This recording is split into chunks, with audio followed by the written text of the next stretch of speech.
ദൈവ തിരുനാമത്തിന് മഹത്വമുണ്ടായിരിക്കട്ടെ. എല്ലാവർക്കും എൻ്റെ സ്നേഹവന്ദനം. ഇന്നത്തെ ദിവസം നമ്മൾ യോശുവയുടെ 2-ാം പുസ്തകത്തെ പറ്റിയാണ് ഇവിടെ പഠിക്കുവാൻ പോകുന്നത്. പ്രിയപ്പെട്ടവരെ, യോർദാൻ നദിയുടെ തീരത്ത് ഇസ്രയേൽ ജനത അവരുടെ ചരിത്രത്തിലെ ഏറ്റവും വലിയ വെല്ലുവിളിയുടെ മുമ്പിൽ ഇങ്ങനെ നിൽക്കുകയാണ്. അവരുടെ ലക്ഷ്യമെന്ന് പറയുന്നത് ആ വാഗ്ദത്ത ദേശമാണ്. അവരുടെ മുമ്പിലുള്ള തടസ്സമെന്ന് പറയുന്നത് ഇപ്പോൾ എരീഹോ എന്ന കോട്ടക്കൊത്തളങ്ങളുള്ള വലിയൊരു നഗരമാണ്. അതായത് എരീഹോവിൻ്റെ ചുറ്റിനും മതിലുകളും ഒക്കെ കെട്ടി കോട്ട പോലെ സൂക്ഷിക്കുന്ന വലിയൊരു അവരുടെ മുമ്പിൽ തടസ്സം നിൽക്കുന്ന വലിയൊരു നഗരമാണ് എരീഹോ നഗരം. അത് പിടിച്ചടക്കിയെങ്കിൽ മാത്രമേ അവർക്ക് ആ വാഗ്ദത്ത ദേശത്തേക്ക് കടന്നു ചെല്ലുവാൻ സാധിക്കുകയുള്ളൂ. നമ്മുടെ ജീവിതത്തിലും നമ്മളെ തടയുന്ന നമ്മുടേതായിട്ടുള്ള സ്വന്തം എരീഹോ മതിലുകളുണ്ട്. അതെന്തൊക്കെയാ? ഭയത്തിൻ്റെ മതിലുകൾ, പരാജയപ്പെടുമോ എന്നുള്ള ആ ചിന്തയുടെ മതിലുകൾ, സമൂഹം നമ്മളെ ഇത് ചെയ്താൽ എന്ത്, ദൈവത്തിൻ്റെ നാമം എടുത്ത് പറഞ്ഞു കഴിഞ്ഞാൽ അവരെന്നെ കളിയാക്കുമോ, അങ്ങനെ സമൂഹത്തിൻ്റെ ആ വിധിയുടെ എന്തൊക്കെയാണെന്നുള്ള ആ മതിലുകൾ. ഈ അധ്യായം നമ്മളെ പഠിപ്പിക്കുന്നത് ദൈവം തൻ്റെ അത്ഭുതങ്ങൾ തുടങ്ങുന്നത് ശക്തിമാന്മാരിൽ നിന്നല്ല, മറിച്ച് ഏറ്റവും ദുർബലരായ ഒരു വേശ്യയായ രാഹാബിലൂടെയാണ് ഇവിടെ ദൈവം തൻ്റെ അത്ഭുതം തുടങ്ങി വെക്കുന്നത്. രാഹാബ് അവൾക്ക് എരീഹോയിലെ സമ്പത്തോ അല്ലെങ്കിൽ രാജാവിൻ്റെ ശക്തിയോ അല്ല വലുതായിട്ട് തോന്നിയത്. അവൾ ദൈവശക്തിയാണ് അവൾ കണ്ടത്. അത് ദൈവശക്തി, അതൊരു ഭീഷണിയായിട്ടല്ല, അതൊരു രക്ഷാമാർഗമായിട്ടാണ് അവളവിടെ കാണുന്നത്. നിങ്ങൾ ഇന്ന് എന്നെ ശ്രദ്ധിച്ചിരുന്നാൽ ഈ കഥ നമ്മുടെ എല്ലാം ജീവിതത്തിൽ ഭയത്തെ വിശ്വാസം കൊണ്ട് കീഴടക്കാനും ജീവിതത്തിൻ്റെ രക്ഷാ പദ്ധതിയിൽ പങ്കാളികളാകാനും എങ്ങനെ സാധിക്കുമെന്ന് നമുക്ക് ഇവിടെ പഠിക്കാം. യോശുവയുടെ 2-ാം അധ്യായം പറയുന്നു, യോശുവ 2 ചാരന്മാരെ എരീഹോ നഗരം നോക്കുവാൻ വേണ്ടി അയക്കുകയാണ്. അതൊരു വിശ്വാസത്തിൻ്റെ ആദ്യ ചുവടാണ്. മനുഷ്യൻ്റെ ശ്രമവും ദൈവത്തിൻ്റെ പദ്ധതിയുമാണ് ഇവിടെ ഒന്നിച്ചു ചേരുന്നത്. ചാരന്മാർ ചെന്നെത്തുന്നത് രാഹാബിൻ്റെ വീട്ടിലാണ്. അതായത് നഗരമതിലിനോട് ചേർന്നാണ് രാഹാബിൻ്റെ വീട്. അവൾ സമൂഹത്തിൽ നിന്നും മാറ്റി നിർത്തപ്പെട്ട ഒരു സ്ത്രീയായിരുന്നു. അവളൊരു വേശ്യയായിരുന്നു. ഇന്ന് നമ്മൾ സമൂഹത്തിൽ അംഗീകാരം ലഭിച്ചവരായിരിക്കാൻ നമ്മളിൽ പലരും, അല്ലെങ്കിൽ നമ്മളെ സമൂഹം തള്ളപ്പെട്ടവരാകാം. നമ്മളിൽ പലർക്കും ഉയർന്ന വിദ്യാഭ്യാസം ഉണ്ടായിരിക്കാം, അല്ലെങ്കിൽ നമുക്ക് ഒരു അഡ്രസ്സും ഇല്ലാത്തവരായിരിക്കാം. പക്ഷേ എൻ്റെ പ്രിയപ്പെട്ടവരെ, ഇതൊന്നും ദൈവത്തിനൊരു വിഷയമല്ല. നമ്മുടെ പശ്ചാത്തലമോ സാമൂഹിക പദവിയോ അല്ല, നമ്മുടെ ഹൃദയമാണ് ദൈവം നോക്കുന്നത്. ദൈവം തൻ്റെ രക്ഷാദൂതന്മാരെ അയക്കുന്നത് യോഗ്യതയുടെ അടിസ്ഥാനത്തിലല്ല, മറിച്ച് കൃപയുടെ അടിസ്ഥാനത്തിലാണ്. ആരുടെയും യോഗ്യത നോക്കിയല്ല തൻ്റെ രക്ഷാദൂതന്മാരെ ദൈവം അയക്കുന്നത്. എന്നാലോ കൃപയുടെ, നമ്മൾ അടങ്ങിയിരിക്കുന്ന നമുക്കുള്ള കൃപയുടെ അടിസ്ഥാനത്തിലാണ് നമ്മുടെ അടുത്തേക്ക് രക്ഷാദൂതന്മാരെ ദൈവം അയക്കുന്നതെന്നാണ് നമുക്കിവിടെ മനസ്സിലാക്കുവാൻ സാധിക്കുന്നത്. രാഹാബ് ഒരു വേശ്യയായിരുന്നു. അവളെ എല്ലാവരും തള്ളപ്പെട്ട് പട്ടണത്തിൻ്റെ അതിരിൽ കൊണ്ടിട്ടിരുന്നവളാണ്. പക്ഷേ അവളുടെ അടുത്തേക്കാണ് ആ ചാരന്മാർ ചെല്ലുന്നത്. യോശുവ 2 ചാരന്മാരെ അയക്കുമ്പോൾ ഒരു കാര്യം വ്യക്തമായിരുന്നു: എരീഹോ നശിക്കാൻ പോകുന്നു. ദൈവത്തിൻ്റെ വിധി അവിടെ പ്രഖ്യാപിക്കപ്പെട്ട് കഴിഞ്ഞു. നമുക്കിവിടെ നമ്മൾ ഓർക്കുക, ദൈവത്തിൻ്റെ വിധി മാറ്റുവാൻ മതിലുകൾക്കോ പണത്തിനോ ആൾബലത്തിനോ കഴിയുകയില്ല. ഇന്നത്തെ നമ്മുടെ ജീവിതത്തിൽ നമ്മൾ കിട്ടുന്ന സുരക്ഷയുടെ മതിലുകൾ എന്തൊക്കെയാണ്? സാമ്പത്തികമായിട്ടുള്ള മതിലുകൾ. എനിക്ക് ബാങ്കിൽ പണമുണ്ട്, അതിനാൽ ഞാൻ സുരക്ഷിതനാണെന്ന് വിചാരിക്കും. രണ്ടാമത്തേത് സ്ഥാനമാനങ്ങളുടെ മതിലുകൾ. എനിക്ക് വലിയ ജോലിയുണ്ട്, അതിനാൽ എന്നേക്ക് ആരെയും പേടിക്കേണ്ട സാഹചര്യം, എനിക്ക് ഇങ്ങനത്തെ പൊസിഷനിലാണ് ഞാൻ ഇരിക്കുന്നത്, ഞാൻ ആരെയും ഭയപ്പെടേണ്ട കാര്യമില്ല എന്നുള്ളൊരു മതിൽ. മൂന്നാമത്തേതായി അറിവിൻ്റെ മതിലുകൾ. എന്ത് പ്രശ്നം വന്നാലും അതിന് എല്ലാത്തിനും ഒരു ശാസ്ത്രീയമായിട്ടൊരു വിശദീകരണമൊക്കെ തന്ന് ഞാനെല്ലാം അറിയാവുന്നവനാണ് എന്നുള്ള ആ മതിലുകൾ. പക്ഷേ എൻ്റെ പ്രിയപ്പെട്ടവരെ, ഇവയൊന്നും നമ്മുടെ ജീവിതത്തിന് മേലുള്ള ദൈവികമായ വിധിയിൽ നിന്നോ അല്ലെങ്കിൽ അപ്രതീക്ഷിത മരണത്തിൽ നിന്നും നമുക്ക് രക്ഷ ഒരിക്കലും നൽകുകയില്ല. നൽകുമോ? ഇല്ല. യെരിഹോ നമ്മെ എന്താ പഠിപ്പിക്കുന്നത്? മനുഷ്യൻ പണിയുന്ന സുരക്ഷിതത്തിൻ്റെ മതിലുകൾ ദൈവത്തിൻ്റെ പദ്ധതിയെ തടയുവാൻ കഴിയുകയില്ല. ദൈവം ഒരു പദ്ധതി ഇട്ടിട്ടുണ്ടെങ്കിൽ നമ്മുടെ പണമോ പൊസിഷനോ അല്ലെങ്കിൽ നമ്മുടെ അറിവുകളോ ഒന്നും നമ്മളെ രക്ഷിക്കുവാൻ സാധിക്കുകയില്ല. ഒരു മതിലുകൾക്കും. നമുക്ക് കാണുവാൻ സാധിക്കും ഹൃദയരോഗ വിദഗ്ധൻ ഹാർട്ട് അറ്റാക്ക് വന്ന് മരിക്കുന്നത്. അവൻ്റെ അറിവ് അവിടെ അവന് ഉപയോഗിക്കാൻ പറ്റിയോ? ഇല്ല. രാഹാബിൻ്റെ അടുത്തേക്ക് ചാരന്മാരെ അയക്കുമ്പോൾ അവൾ എന്താ ചെയ്യുന്നത്? അവൾ ആ ചാരന്മാരെ ഒളിപ്പിക്കുക. അവൾ സ്വന്തം രാജ്യത്തിൻ്റെ നിയമങ്ങളെ ലംഘിച്ചുകൊണ്ട് ഒരു ദൈവത്തിൻ്റെ ഒരു വിശ്വാസത്തിൻ്റെ പ്രവൃത്തി അവിടെ ചെയ്യുകയാണ്. രാഹാബിൻ്റെ വാക്കുകൾ നമുക്കിവിടെ ശ്രദ്ധിക്കുകയാണെങ്കിൽ, അവൾ ദൈവത്തെ കണ്ടിട്ടില്ല, പക്ഷെ അവൾ ദൈവത്തെക്കുറിച്ച് കേട്ടിട്ടുണ്ട്. ഇസ്രായേലിൻ്റെ ദൈവത്തെപ്പറ്റി അവൾ കേട്ടറിഞ്ഞ സത്യമാണ്. അവൾ ഇങ്ങനെ പറയുന്നു, കർത്താവ് നിങ്ങൾക്ക് ഈ രാജ്യം തന്നു എന്ന് ഞാൻ അറിയുന്നു. അതിനവൾക്ക് സംശയമില്ല. ചെങ്കടൽ പിളർത്തിയതും സീഹോൻ രാജാവിനെയും ഓഗ് രാജാവിനെയും നശിപ്പിച്ചതുമായ കഥകളൊക്കെ അവൾ കേട്ടിരുന്നു. ദൈവം ഇസ്രായേൽ മക്കൾക്കായിട്ടുള്ള ഭൂതകാലത്തിൽ ചെയ്ത പ്രവൃത്തികളൊക്കെയും ഇന്നത്തെ വർത്തമാനകാല വിശ്വാസത്തിൻ്റെ അടിസ്ഥാനമായി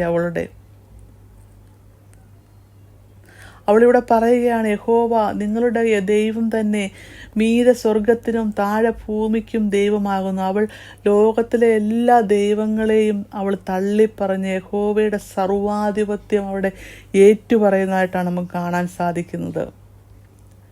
ഈ രഹാബിനെ പോലെ നമ്മളും ദൈവത്തെക്കുറിച്ച് കേട്ടിട്ടും അനുഭവിച്ചും ഉണ്ട്. നമ്മുടെ ഭയം ദൈവത്തിൻ്റെ മഹത്വം അറിയുന്നതിലൂടെ അത് വിശ്വാസമായിട്ട് മാറണം. ആ ദൈവത്തെപ്പറ്റി കേട്ടും അറിഞ്ഞും അനുഭവിച്ചിട്ടുള്ള നമ്മളുടെ ഓരോ ഭയങ്ങളും ഇന്ന് ദൈവത്തിൻ്റെ മഹത്വം അറിയുന്നതിലൂടെ അത് വിശ്വാസമായി മാറട്ടെ. യെരിഹോ തകരുമെന്നറിയുമ്പോൾ സ്വന്തം ആളുകളെ തള്ളിക്കളഞ്ഞുകൊണ്ട് ദൈവത്തിൽ ആശ്രയിക്കാൻ രാഹാബ് തയ്യാറായി. നമ്മൾ ആരുടെ കൂടെയാണ് ഇപ്പോൾ നിൽക്കുന്നത്? നമുക്ക് ധൈര്യത്തോടെ ഉത്തരം പറയുവാൻ സാധിക്കുമോ? യഹോവ എൻ്റെ ദൈവം തന്നെ മീതെ സ്വർഗത്തിലും താഴെ ഭൂമിക്കും ദൈവമാകുന്നു. യേശുക്രിസ്തുവിന്റെ രക്തത്താൽ ഞാൻ വീണ്ടെടുക്കപ്പെട്ടവളാണെന്ന് നമുക്ക് പറയുവാൻ സാധിക്കുമോ? സാധിക്കണം. രാഹാബ ചാരന്മാരോട് സംസാരിക്കുമ്പോൾ പറയുന്നത് ശ്രദ്ധിക്കുക. നിങ്ങളുടെ ദൈവം യഹോവയാണ്, സ്വർഗത്തിലും ഭൂമിയിലും ദൈവമെന്ന് ഞങ്ങൾ കേട്ടിരിക്കുന്നു. നിങ്ങളുടെ നിമിത്തം ഈ ദേശത്തിലെ സകല നിവാസികൾക്കും ധൈര്യം ചോർന്നിരിക്കുന്നു. അവൾ കേട്ടറിഞ്ഞതിനെ ലോകം പറയുന്ന സത്യത്തേക്കാൾ അവൾ വലുതായിട്ട് കണ്ടു. അതാണ് വിപ്ലവകരമായൊരു വിശ്വാസം. അവൾ അന്ന് വരെ കണ്ടറിഞ്ഞതും കേട്ടറിഞ്ഞതിനെ എല്ലാം തള്ളിക്കൊണ്ട് ആ ദൈവത്തിൽ വിശ്വസിച്ച് പൂർണ്ണമായിട്ടും അവൾ ലോകം പറയുന്ന സത്യത്തേക്കാൾ അവൾ വലുതായിട്ട് ദൈവത്തെ കണ്ടു. അവൾ ദൈവത്തെ വിശ്വസിച്ചു. അതാണ് വിപ്ലവകരമായൊരു വിശ്വാസം എന്ന് പറയുന്നത്. ലോകത്തിൻ്റെ സത്യത്തിൽ യെരിഹോ രാജാവാണ് ശക്തന്. എന്നാൽ രഹാബിൻ്റെ സത്യത്തിൽ ഇസ്രായേലിൻ്റെ ദൈവം മാത്രമാണ് സർവശക്തൻ. ഇവിടെയാണ് നമ്മുടെ ചോദ്യം. നമ്മൾ ആരെയാണ് വിശ്വസിക്കുന്നത്? ലോകത്തിൻ്റെ വാർത്തകളെയാണോ? നമ്മുടെ സുഹൃത്തുക്കളുടെ അല്ലെങ്കിൽ നമ്മുടെ പ്രിയപ്പെട്ടവരുടെ അഭിപ്രായത്തെയാണോ? അതോ യേശുക്രിസ്തുവിൽ വെളിപ്പെട്ട ദൈവത്തിൻ്റെ വചനത്തെയാണോ?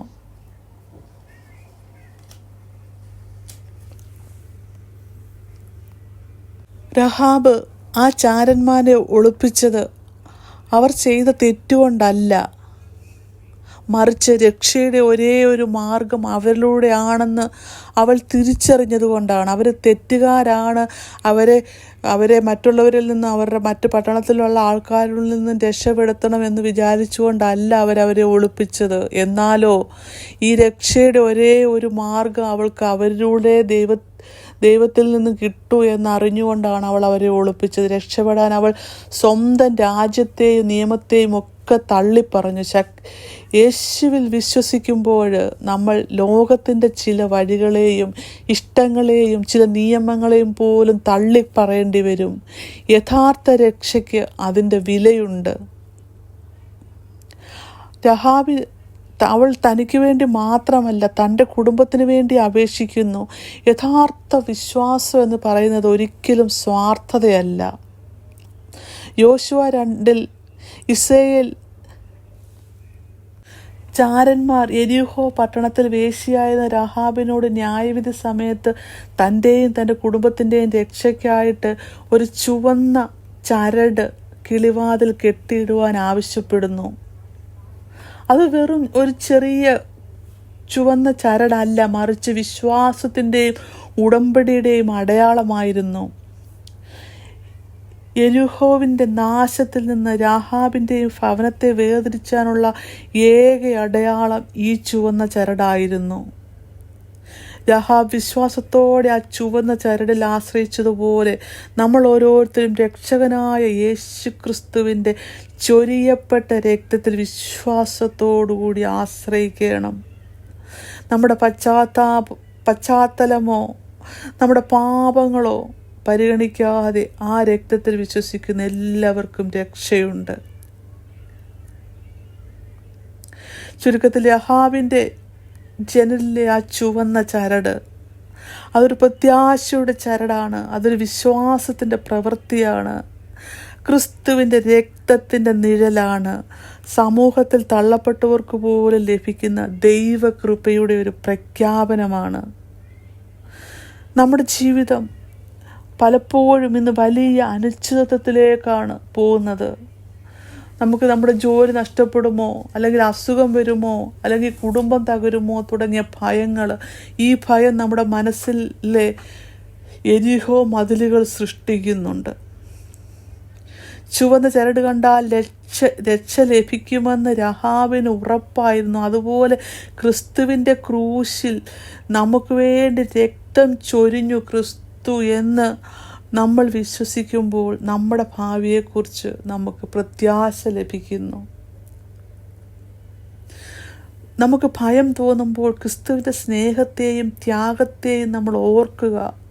നമ്മുടെ പ്രതിസന്ധികളിലും പ്രത്യാശയുടെ ചരട് കെട്ടിയിരിക്കുന്ന വീടാണ് നമ്മുടെയെന്ന് നമ്മൾ ഓർക്കുക. എത്ര പ്രതിസന്ധി വന്നാലും യേശുവിൻ്റെ രക്തത്താൽ മുദ്രയിട്ടപ്പെട്ട വീടാണ് നമ്മുടെയെന്ന് നമ്മൾ ഓർക്കുക. ആ ചരട് കെട്ടിയിരുന്നതിനാലും കുടുംബം അതിൻ്റെ ഉള്ളിലായിരുന്നതിനാലും ന്യായവിധി അവരെ കടന്നുപോയി. ഒരു വിശ്വാസത്തിൻ്റെ പ്രവൃത്തിയായിരുന്നു ഇത്. ചരടിൽ ആശ്രയിക്കുന്ന ആരെയും ഇസ്രായേൽ കൊല്ലില്ലെന്ന് ചാരന്മാരത് ഉടമ്പടി ചെയ്ത വിശ്വാസത്തിൻ്റെ പ്രവൃത്തി.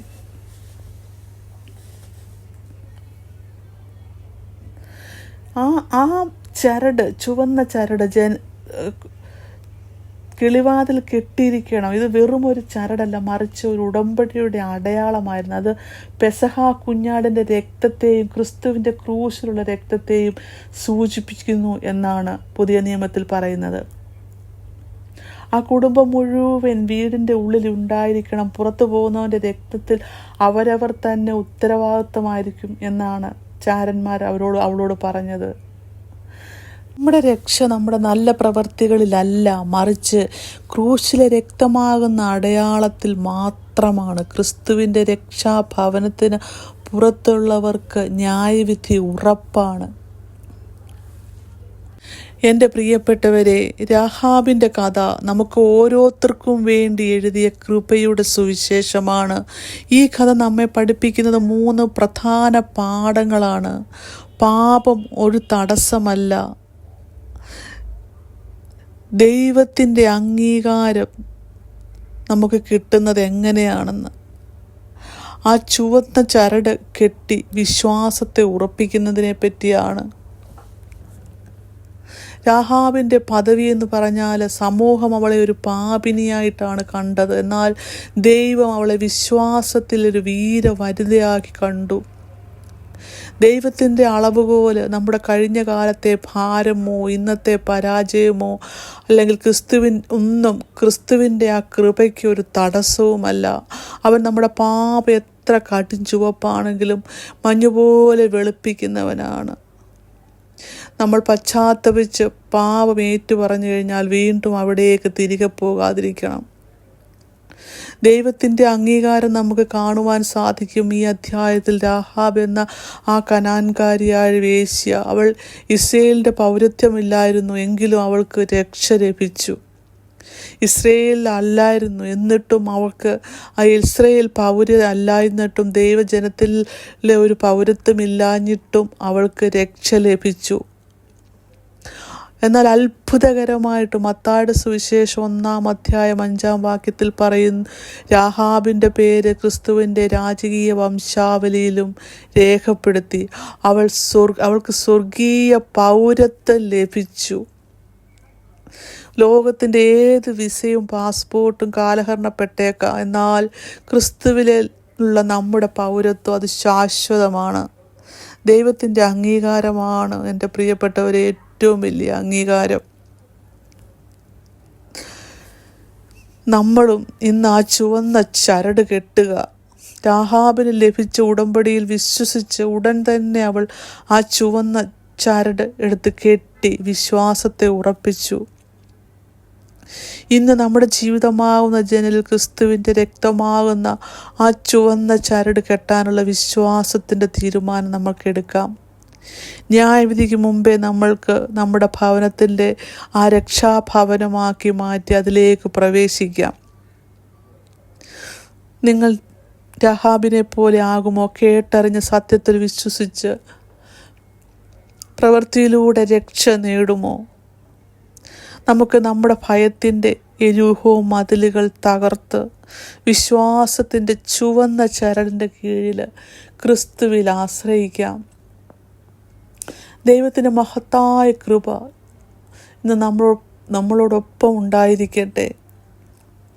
എരീഹോ നശിക്കപ്പെട്ടു. ഭീകരമായിട്ടുള്ള മതിലുകളും മതിലുകളൊക്കെയും നിലംപൊത്തി രാജാവും പ്രജകളും ഒക്കെ നശിച്ചു. എന്നാൽ രഹാബിൻ്റെ വീട്, ആ ചുവന്ന ചരട് കെട്ടിയ വീട്, വിധിക്കു മധ്യേ സുരക്ഷിതമായിട്ട് നിന്നു. രാഹാബ് നശിച്ചില്ല, അവരുടെ കുടുംബവും നശിച്ചില്ല. മാത്രമല്ല, രഹാബ് ഇസ്രായേൽ ജനതയിൽ ചേർന്നിട്ട് അവൾ പിന്നീട് ഒരു വേശ്യയായിരുന്നില്ല. അവളുടെ ആ തെറ്റുകൾ ഏറ്റുപറഞ്ഞ് പശ്ചാത്തപിച്ച് ദൈവസന്നിധിയിലേക്ക് വന്ന അവൾ പിന്നെ ഒരിക്കലും അവൾ ഒരു വേശ്യയായിരുന്നില്ല. അവൾ സലോമോൻ എന്ന ശ്രേഷ്ഠനെ വിവാഹം കഴിച്ചിട്ട് ഏറ്റവും പ്രധാനം അവൾ ദാവീദ് രാജാവിൻ്റെയും അതിലൂടെ രോഗരക്ഷകനായ യേശു ക്രിസ്തുവിൻ്റെ വംശാവലിയിലും ഇടം നേടി എന്നുള്ളതാണ്. ഒരു തിരസ്കരിക്കപ്പെട്ടവൾ ദൈവത്തിൻ്റെ പദ്ധതിയിലെ പ്രധാന കണ്ണിയായി. ഇതാണ് സുഹൃത്തേ, ഇതാണ് സഹോദര യോശുവ 2-ാം അധ്യായം ഇന്ന് നമ്മുടെ ജീവിതത്തിൽ നൽകുന്ന ഏറ്റവും ശക്തമായ ഉപസംഹാരം.